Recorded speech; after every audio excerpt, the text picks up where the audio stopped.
I'm back from New York. I'm here in the studio. I'm Logan. Wendell's over there. And we've got Don King on the mic.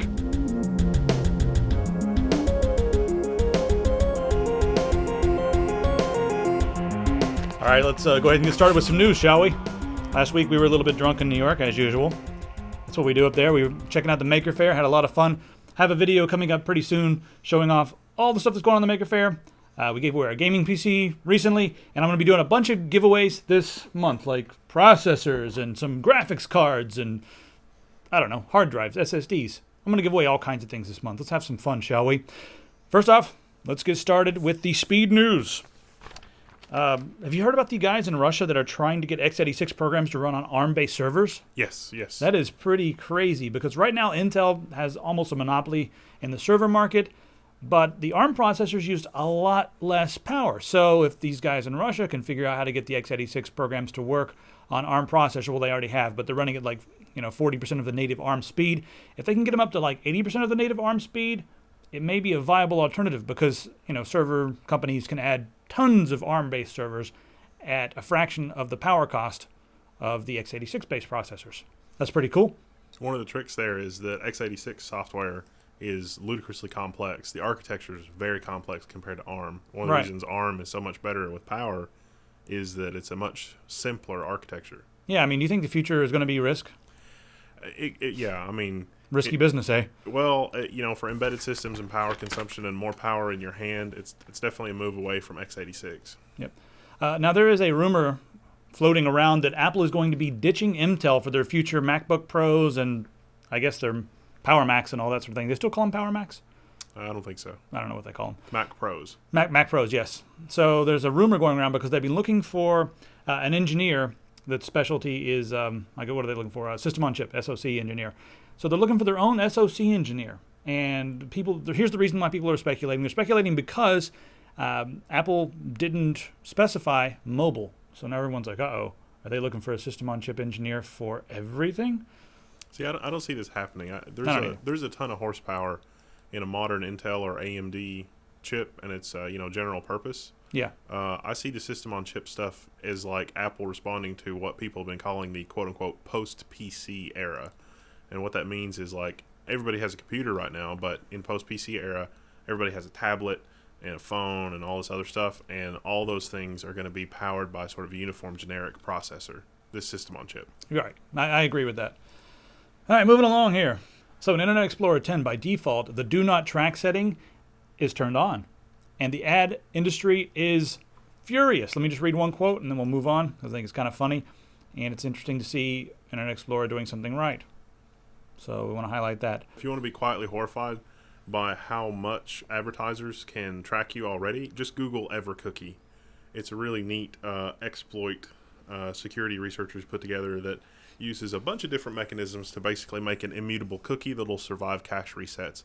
That's basically been available to advertisers. Advertisers are already doing that. Right, and right now they're freaked out because the Do Not Track thing is on. They're saying things like, quote unquote, it is fundamentally bad for consumers. It undermines consumer interest. It cheats society. And they also said Microsoft appears determined to stop collection of web viewing data. That is unacceptable.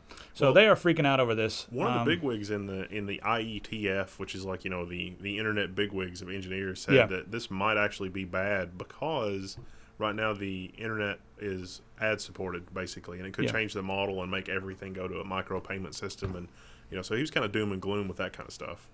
We'll see what happens. Yeah, I like Do Not Track. Yeah, it's pretty cool. Now, this is interesting.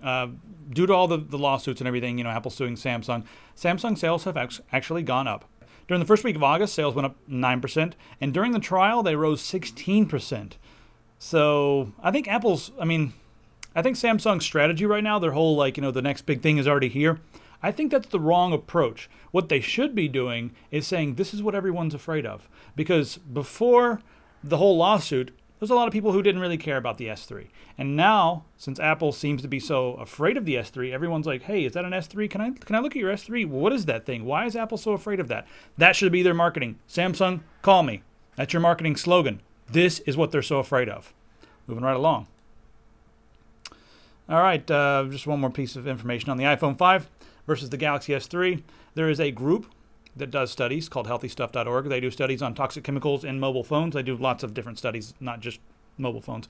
But they've determined that the Apple iPhone 5 has more toxic materials. There's a lot of toxic materials in all mobile phones, so they're not the only ones at fault. It's just when they make a mobile phone, there's a lot of junk going into it.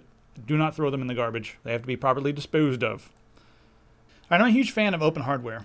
And the Replicator, we saw the Replicator up in New York at the Maker Faire. Really cool device. It, basically prints in 3D things like mugs and bracelets and you name it, and you can print something.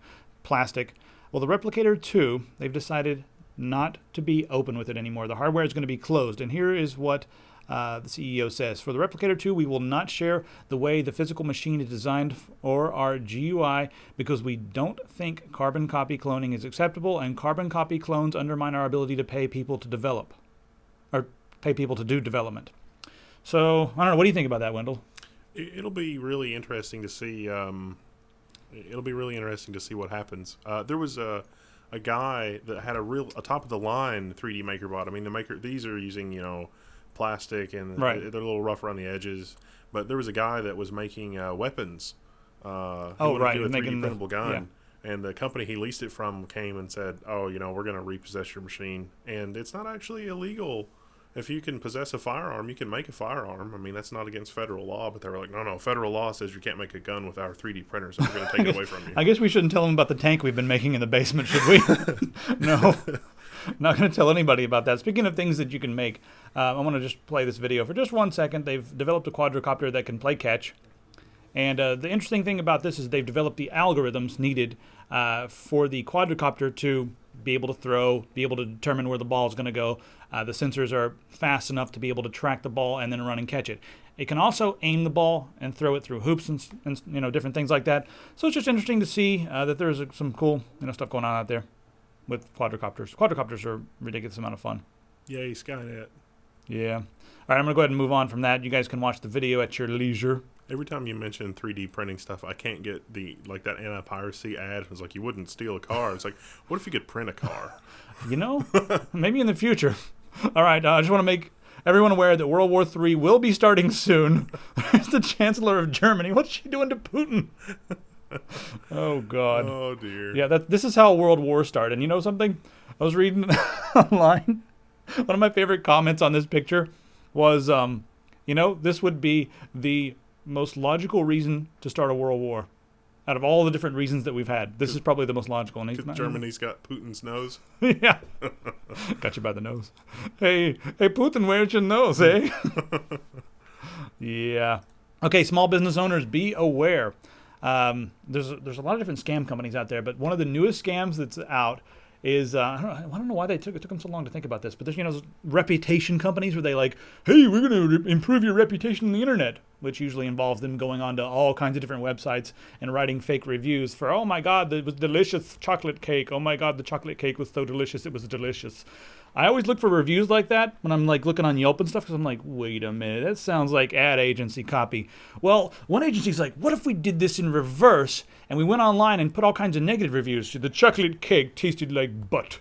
I don't like butt in my mouth unless I'm in the mood for butt. And I was not in the mood for butt, I was in the mood for chocolate cake. So they put all these bad reviews and they call the company and they're like, hey, you've got a pretty bad reputation. For $500, we'll immediately make it go away by deleting all of our negative reviews. Huh. How clever is that? That doesn't seem like fraud at all. Yeah. So just be aware, small business owners. I'll link you to the article so you can get the specifics of this. It's on like a nightly news thing, with the guy's voice that's like this. Apparently, that kind of thing. So you can watch the video. It's not really my style of video, but it is very good information. All right, so, I've been whining and complaining about Google's takedown methods, where they have the whole content ID system where they match your content to some content that's in their content ID from one of their partners, and they automatically disable it. Well, that's still going to happen, but they're going to change everything that happens after that. So if you make an appeal, they'll put your content back online. And the way it used to work was that, they put your content back online, and then they notify, let's say, Fox, and they're like, hey, this guy was using your content. Could you please come and take a look at this video, this one instance, because he filed an appeal. Appeal? He filed an appeal. They'll come and look at it, and if they reassert their claim, your video is down and you may get a strike on your account. That's the way it used to be. Now, if you make an appeal, the companies are going to have to file a traditional DMCA takedown notice. And the DMCA takedown notice is a much better way to go, because you can also appeal that, and then after that, if they still want to bother you, they're going to have to file a lawsuit against you. So it's back to almost the traditional method where the company, if you guys argue back and forth, I guess what they can ultimately do is file a lawsuit. So no more YouTube just taking things down. We're going back to the standard way of doing things, and that makes me much happier. In order to qualify for this sort of treatment, you have to have an account in good standings, and ours is not in good standings. In the Tech 001, I don't remember, we put a little clip from Abraham Lincoln Vampire Hunter, and Fox is just all over us. They're, like we've destroyed their market by talking about one of their movies that's coming out. So what we did was absolutely fair use. I'm fighting for it, but it put a strike on our account, and I'm waiting for their appeal. They have to. I'm waiting to hear what they say about my appeal, and they have until the 23rd to reply. But after that, we'll be on this new system because our account will be back in good standing. I can delete the video, but I'm not going to delete the video because it's on principle. We use that in fair use. Damn it. Oh, we need to link to a fairy use tale. Yes, that's a very good little cartoon. That's been taken down off of YouTube like 8 million times. But it's fair use, really. Well, one would think. Technically, it's fair use. Have you seen the time? It's Rant 30? Yes, it is. Absolutely Rant 30. So, Google, they've been hanging out in Missouri with their 1 gig up, 1 gig down service, which is freaking amazing. Well, of course, all the other companies, at first they were like, we're not really worried about Google. Not at all. But now, AT&T and Time Warner, they're a little upset, and they're a little worried, and they want a level playing field. So they're complaining now that Google's getting special treatment. Now, first off, let's just freaking hold on and talk about this for 1 minute. It's so absurd. In 1996, there was the Telecommunications Act that we talk about all the time, in which all of the telecommunications and phone companies received billions in tax credit so that they could develop an infrastructure similar to what Google has been doing here in Kansas City, Missouri. Now, Google is not a telecommunications company. They're a web company. And they did not enjoy those tax breaks. No, they didn't get any of the benefits. So now these guys are complaining because Google did something that they were supposed to do and that they received money to do. What? They want a level playing field? Maybe they should have developed all that infrastructure back when they received the freaking money to do it in 1996. Yeah, Time Warner was saying, it's like, oh, we just want parity because blah, blah, blah. The government out there, apparently, when Google explained what they wanted to do, the government was like, here, have some office space and we'll dedicate employees to help you and blah, blah, blah. Well, of course, because Google's like helping the schools. They're going to put fiber everywhere. The poor neighborhoods are going to get really fast internet for a good price. And Google's not going to make any money on this for at least 5 years. Yeah, 90% of the neighborhoods signed up. Mm-hmm. There was, this is entirely hearsay, but it's my feeling that there was an entire smear campaign that was launched to be like, oh, this is making, $70 a month. Poor people can't afford it. No. Poor people can get 5 megabit internet service for 5 years for $300 paid over 1 year. Right. And then the next 4 years of internet service is free. So yeah, well, not only was there a quote-unquote alleged smear campaign, but there was a lot of lobbying going on as well, like dudes in suits going out and, It's like, wait, Google's getting they lease the utility poles for half price and all this other stuff, but at the same time, Google's doing good work. I mean, the government, they'll play ball when it's like, look, we're going to bring fiber to the schools. And right. And, well, I mean, the guys in the Telecommunications Act, they had some deliverables that were not met. So you guys have already had your chance. So shut the hell up. Let Google do their thing, and instead of whining and complaining, why don't you develop competing infrastructure? Yeah, no, that would never happen. Rather than compete, we've got to institute broadband caps. Broadband caps. Speaking of broadband caps, what about that FCC boss on broadband caps? Julius, how do you say his name? Genachowski, yeah. He's from somewhere over there. Oh, yeah, the FCC, yeah. So the FCC boss, right, over the last several months, depending on what audience he's talking to, he has a totally different stance on the bandwidth caps. Like, for instance, he's talking to a group of guys in Silicon Valley, and out there he's very concerned about the bandwidth caps. Meanwhile, when he goes and talks to, all the cable executives and all the phone executives and that sort of thing, he loves the bandwidth caps. He says that they are, quote-unquote, nifty and innovative. But then, recently, at Vox Media headquarters. He was giving a speech, and now he's again concerned about the bandwidth cap. So he's back and forth depending on what audience he is speaking to. Is this the kind of person we need in charge of the SEC? We nerds need to create some sort of database where we can put people like this in it, because at best, he's incompetent, and at worst, he's in the pockets of the industry. So, no. Yeah, that's what it really is. I mean, he's definitely in the pockets of the industry. If I was an evil executive and I needed some help, I would want to deal with that guy, because the FCC, I mean, they make the regulations and they set the standards and they define the terms. I'd probably also be making sure that whoever helped Google out in Kansas City was fired. No good deed goes unpunished. They're probably going to do more than fire him. Mysterious bus accident. Yeah. It's like, no, we need to replace that city employee with a more obtuse city employee that only knows 3 English words. And they're all give money to, I don't know, never mind. Okay, so let's talk about some hardware, shall we? The AMD APUs, the new ones, the A10 5800K are out, and they're really fast. I'm going to start recommending those like crazy for low-budget console replacement systems, low-budget gaming rigs. They do a really good job at 720p, and that is quite surprising for a chip that also has an integrated GPU. However, they're not so good with 1333 or 1600 megahertz RAM. You want to get the fastest RAM possible. There's an article here. Where am I at right now? I'm on hexus.net, and I'm going to recommend that if you're in the market for a low-cost gaming system, you go over there and take a look at it, because the speed difference between like 1333 and 2100 megahertz RAM is like 25%. So let's take a look at just Batman Arkham City. For instance, at 720p on high quality, you're getting 45 frames per second with 1333 megahertz memory, and with 2133 you're getting 66. So just a heads up for anybody who's building a system like that, get fast RAM. It's really important. If you're building a regular gaming system, it's going to be using the onboard RAM on the video card, the GDDR5, and that stuff is freaking ridiculously fast.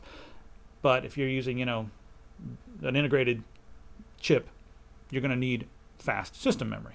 So, fast system memory translates to more frames per second. Exactly. By a lot. Quantum computing. Some guys in Canada might have a quantum computer. Now, there's a guys, the name of the company is DeveWave, and they've been doing this for years, like 6 or 7 years, trying to develop a quantum computer to solve certain problems. Now, quantum computers are really good they're not very good for like general computing, but they are good at solving certain problems. They're similar to like graphics cards and RISC processors. They're really good at solving equations that have to do with current cryptography. Yeah, they'd be great at like folding, cryptography applications, like coming up with cures for cancer and that sort of thing. They'd be great for that, and also be really good for cracking, passwords and stuff. Yeah, if you have insane encryption on your hard drive, this would be the device they need to break it. Well, what I wanted to mention about this is that something may be going on, because over the last several years they've had all these prototypes and whatnot, and they say very soon they'll actually have like a production sample that's going to be something that they can actually produce and sell. So that's pretty crazy, but still people are skeptical. A few insiders, In-Q-Tel, they're like a group of investors, and Bezos from Amazon have invested $30 million. I like to kind of pay attention to whatever Bezos does, because Bezos is really one of the people, Amazon and Google, they're like the two companies to really watch, because they understand the internet and they know what's going on and they know how to push things forward. And if Bezos sees something in this company D-Wave, they may be onto something.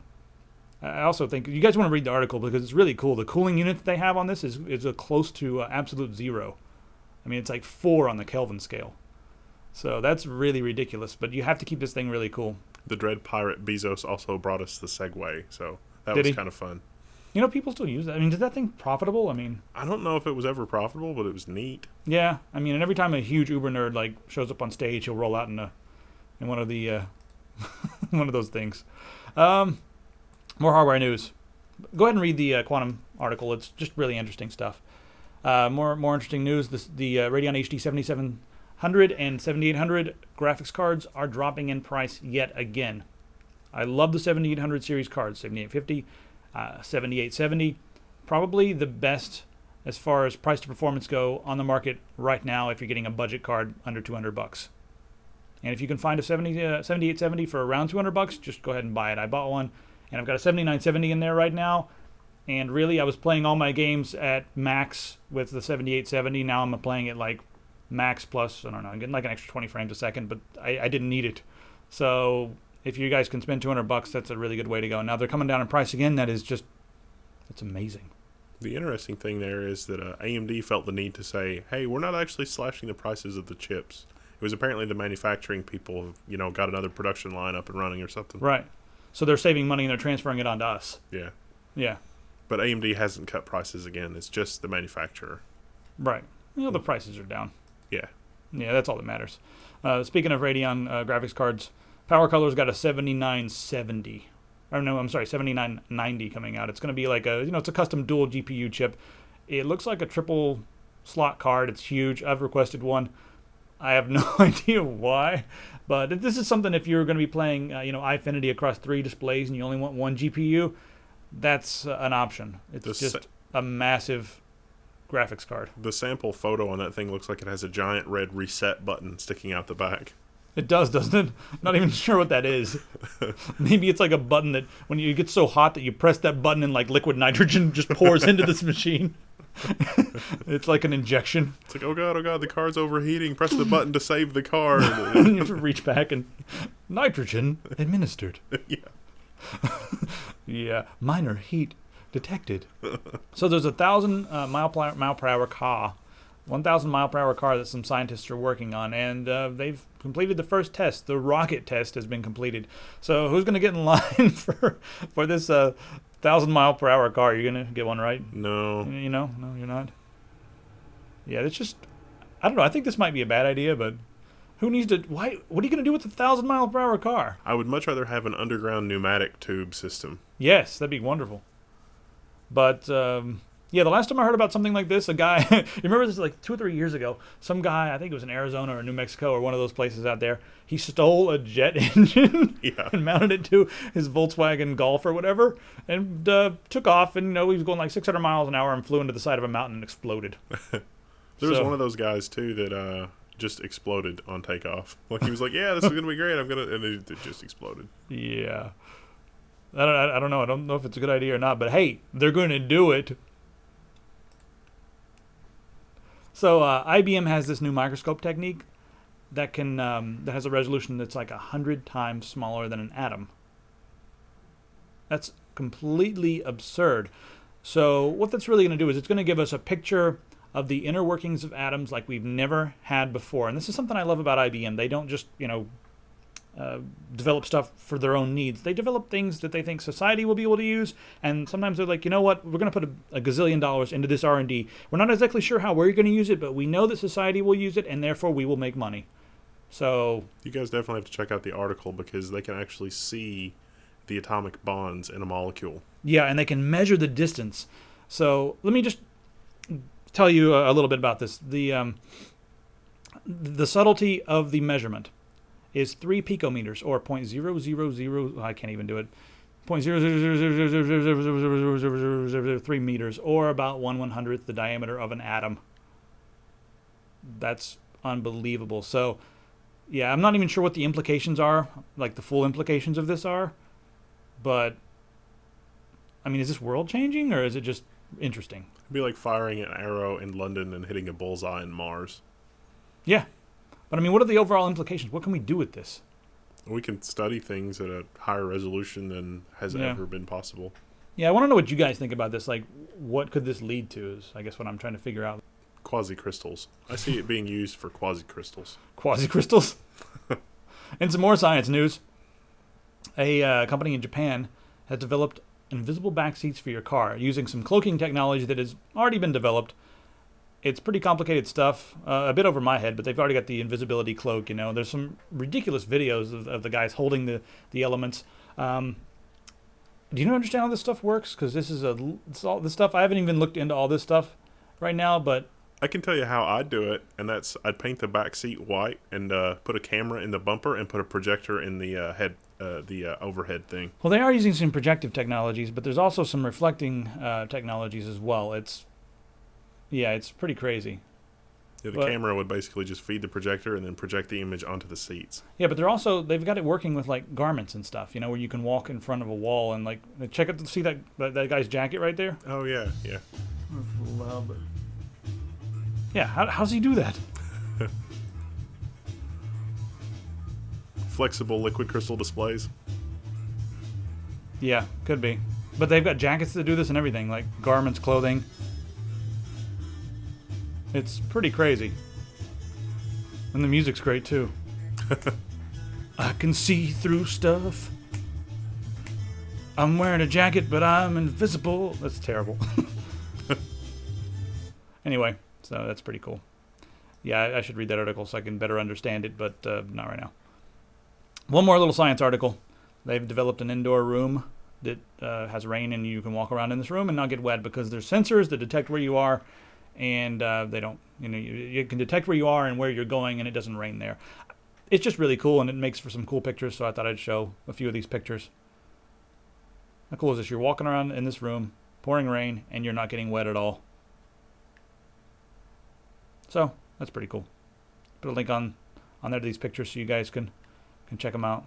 There was a similar mechanism I saw at a museum where it would actually print things in falling water by turning nozzles on and off. Oh, wow. So water droplets were pixels, and they could draw pictures in falling water. It was kind of neat. Yeah, it's really cool. I want to go there. Let's see where that is.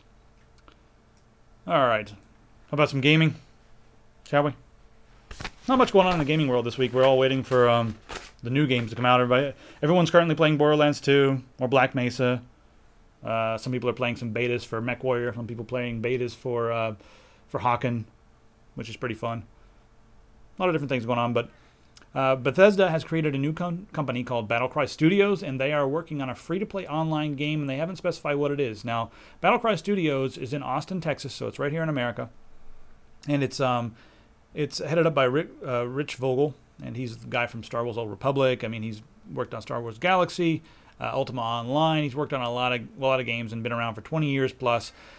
They haven't really said what he's working on yet. It could be an FPS, RPG. He's worked on all types of games like that. So who knows? Some people are saying maybe it's a Fallout MMO because they've already got the Elder Scrolls Online in production. Maybe now they're working on Fallout Online.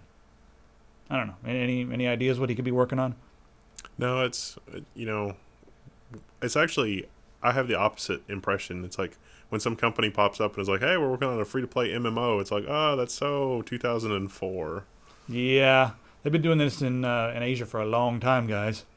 But I think the entire world is kind of going free-to-play because they see the benefit in putting the game into as many hands as possible for free, and then, making microtransactions. Thanks, Gabe. Gabe Newell had like a code of like how to succeed. Did you see that? No. I forget all the entire thing, but it was just so stupid simple. It was just, like give the users control, let them choose, let them have things, create free content for them, make microtransactions. Don't be stupid. Yeah, don't be stupid and don't make the microtransactions quote unquote pay to win. And most of all, cut your community in on the profit. Allow them to create items and make money off those items. Simple. Genius. Done. Everyone's happy. SimCity, the new SimCity game is going to be out soon. SimCity special. Look how pretty this is. The game is only going to get better as we get closer to the ship date. SimCity is a game about endless choice. Looks really ridiculous. You can do whatever you You guys can check out the trailer for that. There's a 10-minute sort of not just a trailer. They kind of go into how the game works, but I really enjoyed the top comment on YouTube, which was, all Sims really need to be happy is like somewhere to live and money. And it's like, that sounds something like something EA would say. All programmers need to be happy is money. It's like, no, I don't think so. no. Anyway, take a look at that game. Looks pretty cool. And I believe that's about all we got to talk about today. Anything else on your mind this week? I can't think of anything. It's been pretty quiet. Yeah, it has been a rather quiet week. Well, yeah. Lots of videos coming soon, guys. Videos on this stuff and videos on, we've got the 69. We've got the 7970. I'm going to be doing a video on that soon. This Zowie mouse is ridiculously awesome. It might be the most comfortable mouse I've ever had. It's sort of like the Death Adder, but it's more comfortable than that even. It's good for big hands as well. If you got small hands, maybe not, but uber comfortable. Very simple mouse. So I'll be doing a review on that really soon too. A lot of things. Also, this Sunday at 5 o'clock, go and watch Pistol's channel. I'll post all the information in the description here and also on Tech Syndicate. But she streams Guild Wars. She's going to be giving away a Guild Wars 2 mouse from SteelSeries. It's a really nice mouse. I used it quite a bit. She's got one, and yeah, she'll be giving it away. But you have to watch, and then yeah, she'll give it away to you guys. So just a heads up. Yes. That's about all. I'll see you guys next time.